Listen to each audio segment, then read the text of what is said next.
सदर घटनेमध्ये एक अपघात घडलेला आहे. यामध्ये मारुतीची चारचाकी ब्रेझा, या ब्रेझा गाडीने ऍक्सिडेंट केलेला आहे. त्यामध्ये एक व्यक्ती मयत झालेला आहे. घटनेमध्ये आंबेडकर नगर कडून जळगाव रोडच्या दिशेने एक मारुती ब्रेझा कार चालक जो आहे साहिल कैलास राऊत, वय 19 वर्ष, शिक्षण करतो हा मुलगा, BBA, राहणार बुलढाणा, या व्यक्तीने त्याच्या ताब्यातील 4 व्हीलर निष्काळजीपणाने चालवली. आधी आंबेडकर चौकात एका कपलला एक मोटरसायकलवर चाललं होतं, त्यांना एक धडक दिली. त्यानंतर त्याला त्याची गाडी परत कंट्रोल न करता तसाच पुढे घेऊन गेला, थांबली नाही, तिथं मदत केलेली नाही त्यांनी.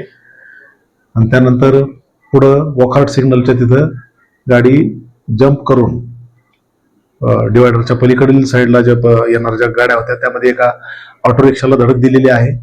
त्याचप्रमाणे एका 2 व्हीलरला धडक दिली. त्या 2 व्हीलरवर 2 जण सवार झाले होते. तर त्या दोघांपैकी एक व्यक्ती, त्यांचं नाव बुधराम डोंगरराम बिश्नोई, हे मूळ राहणार राजस्थानचे आहेत. हे इथं केटरिंगचं व्यवसाय करायचे, वय 40 वर्ष.